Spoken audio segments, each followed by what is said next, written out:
Muy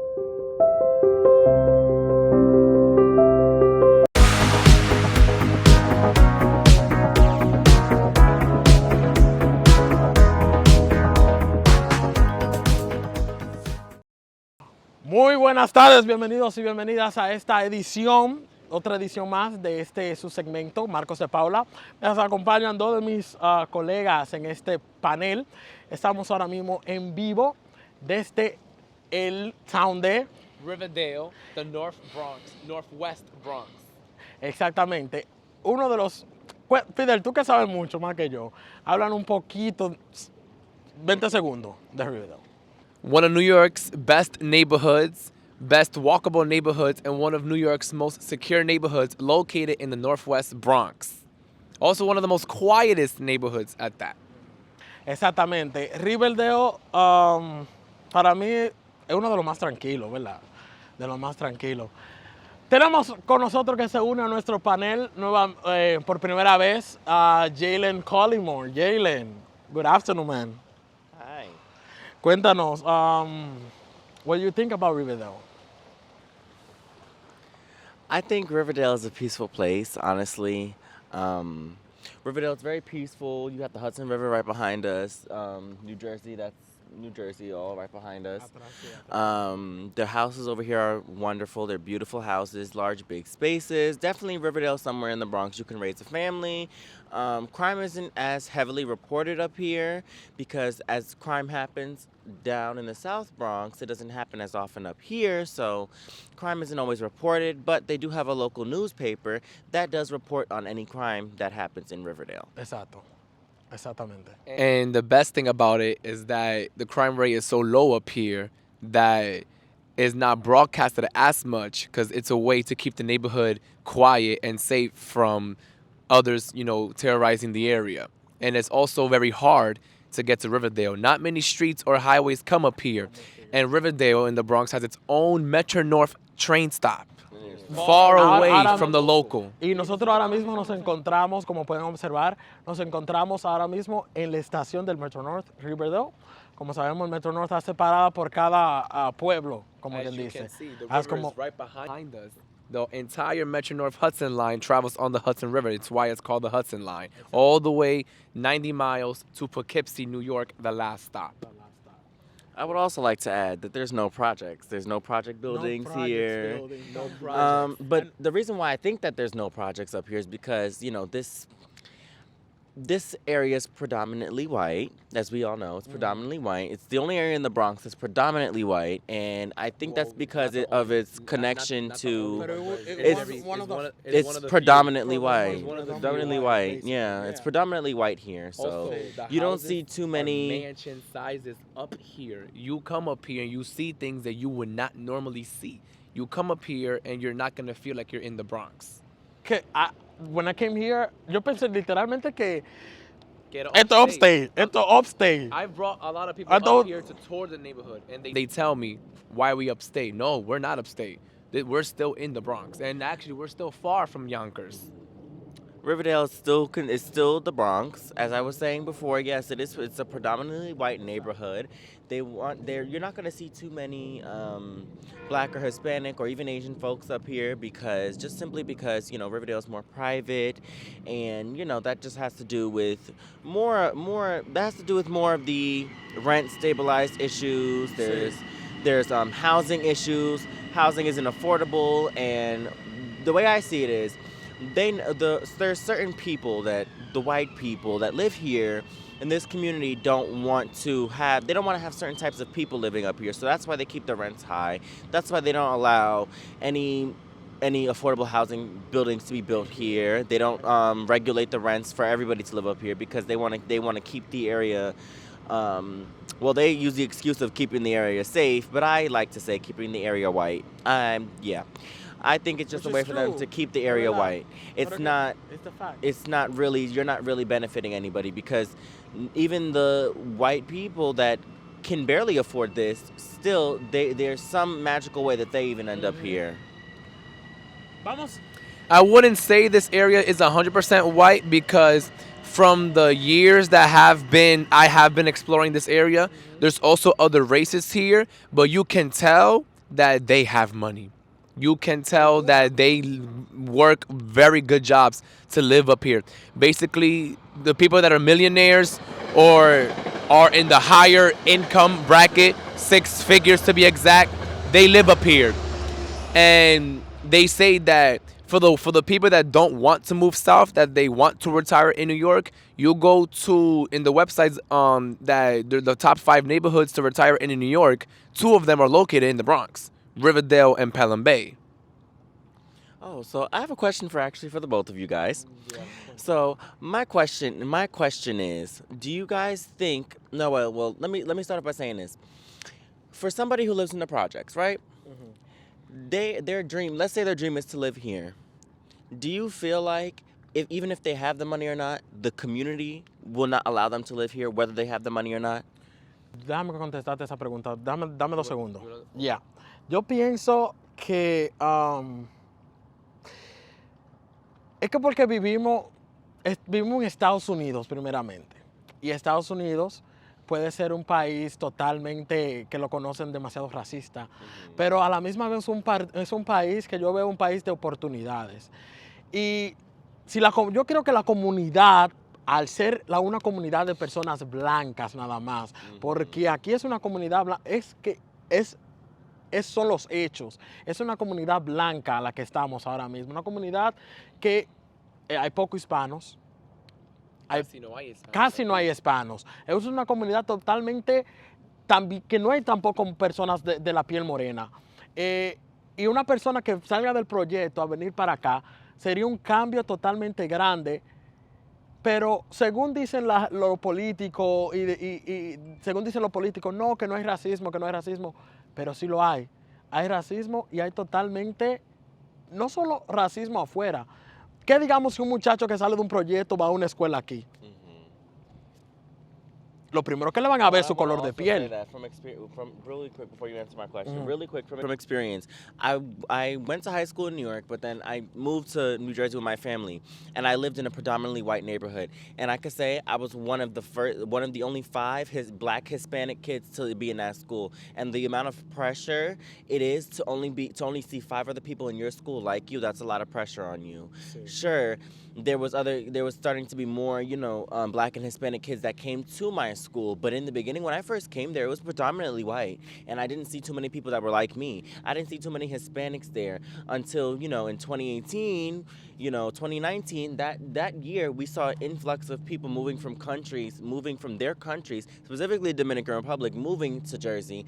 And I saw a lot of Dominicans in my high school. A lot of them were in grades lower than me. But when I first came to that high school, it was a lot of pressure. So I can imagine somebody being the only black person or one of the very few black people in a school that's predominantly white. You're gonna feel some type of way. You're gonna feel like you're gonna have to change yourself in order to fit in. And my thing is, I don't like that, and I don't think that's fair. You shouldn't have to change who you are to fit in with a group of people. I feel like people need to learn to accept people as they are, and not judge somebody just because they live here. I love the sound of waves, by the way. Responde la pregunta, que nuestro tiempo es totalmente corto. Okay, so basically, I agree with the both of them. Money shouldn't change you, and you shouldn't have to change yourself to fit in a neighborhood. But also, I feel like it works both ways, because if you're leaving a community where is not really good or healthy to live in, and you're moving into a community that's healthy to live in and better living condition and better life quality, then you shouldn't change yourself, but you should up your game a bit. When you change environments, you have to adapt, and everything is about change in life. You have to learn how to adapt to certain things. We're not okay with everything, but if you chose to move to that neighborhood, then you have to adapt to how the neighborhood acts within itself. You can't just stay. Yeah, but the thing is, you're not going to change yourself. That's what Jay Yeah, don't change yourself, but adapt into the community. At the end of the day, what you do inside your house is nobody's business. It's a specific term for what he's referring to. It's called code switching. If you guys know, all of my black and brown people know what code switching is. Code I switching, do for it all those the who don't time. know, code switching is when you change the tone of your voice to match whoever you're speaking to. If you're speaking to your fellow black or brown friends, oh, you're gonna talk like this. If you're speaking in front of a camera and you're being professional, you're gonna speak more professional. Exactly. You're going to a job interview and you're being interviewed by a white lady. You're gonna speak in a professional manner. Definitely. Our people are the only ones to really code switch. Black and brown people are the only ones to code switch because we have to code switch. We feel the need to code switch in order for society to accept us. Picture a girl going into an interview with box braids. That's just something that us black people we wear. Us Hispanics, we wear those types of things. So imagine a girl, she's going into an interview with box braids down to her ankles, and she's trying to interview. At first, you already know if the interviewer is white, she's gonna look at her and be like, "Oh, we can't have this because she's black or whatever." But it's when they change their voice and they adjust their voice to how to it kind of like code switching. Also, it also shocks the other person. Exactly. It shocks the white person to think like, "Oh wow, they're not being ghetto." You know, so it's a little secret, but it's not so much a secret. But it's sad that we have to code switch and do things like that and change our tone of voice around people when we can't just be our authentic selves. You know. Mi gente, atrás de nosotros se encuentra, para que vean cortitamente, antes de continuar con la discusión, atrás de nosotros se encuentra lo que es la estación del Metro North, aquí en Riverdale. Riverdale, the Bronx. De Bronx, exactamente. Quería que lo vieran un poquito para que vean que estamos aquí justamente en la orilla del Hudson River. Lo más bello ahora mismo son las 5:11 y está ya, el sol ya está abajo. And look, it's quiet. Es quiet. Pero vamos a pasar a continuación, vamos a seguir con la discusión, esta vez al tema de hoy, que es el tema de Kathy Hochul y de... Mira el highway de Palisades. Ajá, míralo allá. That's Palisades Highway. See it? Yes, you can. Está allá. Look, you see the cars passing? Míralo allá. La lucita, ¿tú no viste? Yeah. Eso parece como un arcoíris. Bueno, en Para fin. que lo sepa. Pero vamos a pasar el tema, vamos a seguir con la discusión, que es el tema de Kathy Hochul y Lee Zalden, quien mañana mismo es las elecciones. Hoy, Lee Zalden se encontraba en la estación del tren 6 en Morrison Avenue, donde ocurrió otra tragedia del subway. Otra tragedia. Un hombre de 44 años fue apuñalado en la costada de la cara mientras esperaba el tren. Mis panelistas, ay, cónchole. Mis panelistas, Fidel Molina y Jalen Collymore estará conmigo. Continuaremos discutiendo este tema aquí en este podcast de MDP TV. Okay. Please vote for Kathy Hochul. Kathy Hochul cares about New York citizens. Kathy Hochul cares about us. She values our interests, respects our morals. Kathy Hochul cares about the citizens of New York. Lee Zalden does not. Lee Zalden's agenda is to tear down Kathy Hochul and any other Democrat that will go up against him. He does not care about anybody's interests.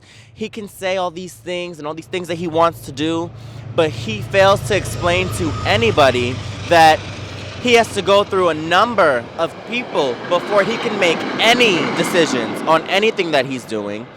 He can't put any laws into action without it going through somebody first. He can't put anything. He can't make any new laws without somebody else's approval. So he can say all he wants that he's gonna do these things for the country, but his accolades have nothing to show for it. Kathy Hochul has accolades, proof, showing that she's doing what she can to make this city a safer place for everybody, not just for the white girl that's living in Riverdale, but also for the black girl that's living in the Soundview projects. Just saying. This will actually be our first time voting because I don't believe in the politics. But at the end of the day, for the love and the care and the respect that I have for New York, I have to go with Kathy, because even though I am going to admit it, I agree with a lot of things that Lee Zalden says about crime and about certain things that happen in the city. I have to agree because at the end of the day, no matter what happens in life, you're supposed to give credit when credit is due. And right now, credit is due to Lee Zalden. He is right about everything when it comes to crime. But crime is not the only thing. At the end of the day, right now we're living in a world where guns have more rights than women. And that shouldn't be allowed, especially in New York. Eso es algo que Kathy Hochul ha trabajado desde hace mucho. ¿Cuánto ella ha recogido? ¿Cuántas armas ella ha recogido en el 2022? 1,000 y pico de armas le ha quitado So a los far, menores. there's been 78 guns captured from the New York City subway system with all the turnstile hoppers that they apprehended. Y en la ciudad completa, como casi 1,000 y pico de armas le ha quitado ella, especialmente a los menores, exactamente. Es algo que Katia ha estado haciendo y algo que se ve el progreso. Pero nada, viene Zalden y quiere decirle no, que ella no está haciendo nada, que quiere usar el crimen como alguna excusa, sabiendo que esos son pretextos. But I do agree with Lee on the bail reform laws. They should be abolished. People should start getting locked up and going to jail and staying in jail and paying for crimes they committed. The catch and release, it needs to stop. You know, I do agree with Lee when it comes to that. And I feel like there should be an emergency declaration of crime in New York. You know, they should declare a state of emergency for crime in New York because we're not Chicago, we're not Miami, we're not Los Angeles, we're not Baltimore, we're not New Orleans. We should not be having those rates. We're not Philly either. We shouldn't be having rates high. This is New York. This is supposed to be the financial capital of the world. Oh, speaking of finances, I would like to add, Lee Zalden has not provided any opportunities for anybody to get jobs. He's not planning on raising minimum wage. Kathy Hochul just signed a couple of contracts with Amazon and a few other companies to bring jobs here. What has Lee Zalden done? Nothing. He's only focused on tearing down Kathy Hochul. He's not focused on you. He doesn't care about you guys, the American citizens, the black and brown people that live in this state. We run this state. And as people don't want to believe that, we built this city. We built this city so that the white people could live in it. She cares about us because it took our blood, sweat, and tears to build this. So put your vote in for Kathy Hochul. Do something about what's happening in this state. Do it. Vote for Kathy Hochul. No se queden callados. Just remember all the people that you see building the skyscrapers downtown and all the people that you see climbing those steel and those bricks and all their hard-working tears when they build Hudson Yards. Because last time I checked, all I saw was bare Hispanics build those condos. And not to mention all the subways that you guys ride, that was black people. The black and Hispanics drive it. The black people was building those tunnels, carving those tunnels out, putting those tracks down. What were the white people doing? Sitting in their offices, not caring about you. And Lee Zalden was sitting in one of those offices while you was out there, working your ass off. Building the subway. Lee was not alive. It's a figure of speech. It's a figure of speech, Fidel. Meaning he was sitting on his ass. That's what he's gonna do. Sit on his ass. I'm thinking. No, but at the end of the day, but the thing is, Lee Zalden, you know, you have helped a lot of Long Island commuters. He sat there and he helped push No, the but vote. yeah, but one of second Roe though. v. Wade. If you do end up watching this, Lee Zalden, you know, it's like you helped a lot of Long Islanders. You know, you helped a lot. You helped Long Island on a lot. You progressed a lot in Long Island, but there's more to that. You know, that's what I was gonna say. What is Long Island? What is Long Una Island? cosita of New York. You've done your work. You've done your job. New York, not New York City. You just have to like a little bit more. It's time to sit this If Hochul wins, you know, work with her. And Kathy, if Lee Zalden wins, it should be a joint compromise. If y'all really do care about New York like the way that y'all say you do, it doesn't matter then who wins then. Work together and make this a better state. You know, stop letting people relocate to Florida and all these other states because they're escaping their home. A lot of people in Florida legit told DeSantis that they're upset that they had to flee their home and move somewhere where crime is not as much, even though they moved to the suburbs of Florida, because they was not going to go to the cities in Florida because it's still murder down there. But they went to the suburbs to escape the crime. Another thing. That's another You know, thing. DeSantis is a great governor. DeSantis is a great governor in Florida. He keeps Florida, you know, secure in some ways, pero We're not talking about Florida. New York needs the help. New That's York is another losing topic. its wealth. Another topic. Here's another topic. New York is losing its wealth, and New York needs to get back what it has And lost. Governor Ron DeSantis, take your white ass. It's supposed to be professional. I don't care. I'm gonna say how I feel. It has to be professional. Go back to Florida and mind your business. Keep your business is in Florida. Y We deja- don't want you leave New here. York Leave New in York peace. alone. We're We- fine we know without what we're you. gonna do. We don't need you. Go back. You know how you go to, you know how you tell UPS to send a package back? That's what we need to do. Send him in a We're package supposed to be back about Florida. unity. It doesn't matter. Okay, if you guys don't like the man, then let Unity. him. But we're supposed to be about unity. We're not He's gonna make taking things away worse. women's rights in We're- Florida. we're not- but And we're- he has his women coming up here. But we're not gonna make receive things. help But from but us. we're not gonna make things worse and argue back. Two wrongs don't make a right. So if New York is about peace and unity, let He them didn't seem to talk. care about that when he was deciding to rip apart New Yorkers when Miami is still in the shithole. So. First of all, Miami looks like the tropical New York, but they say that Miami Miami like is the not. tropical New York. But they say that Miami is not gonna let I don't know. We don't care about no comments from Florida. They don't like us right now. They're upset at us. Right now. They're upset at us. ¿Qué tú quieres que yo haga? Is it my problem? But we love all our New Yorkers, Let's Democrat appreciate or the view. Republican. Mira. We still love you. Look We, at this. I love all my New Yorkers. Doesn't matter what you are. I always will have y'all back. I love my city. That's all I'm gonna say. Oh, shit. En fin. I hope you keep that in the video. That we tried to kill a lanternfly.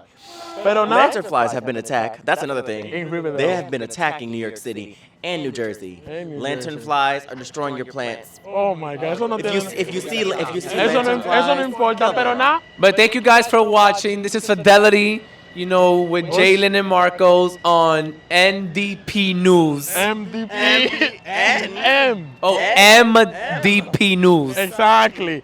Muchas gracias, mi gente. Gracias por haberme acompañado. And please En come to vivo- Riverdale and explore. En vivo y en directo desde Riverdale. Estuve, como él ya se despidió, obviamente, Fidel Molina, Jalen Collymore. Dale, dile adiós. bye. Nos vemos en el próximo debate con estos dos maravillosos panelistas. Que tengan buenas. At the Hochul. I just had to throw that in there while he was, I heart New York.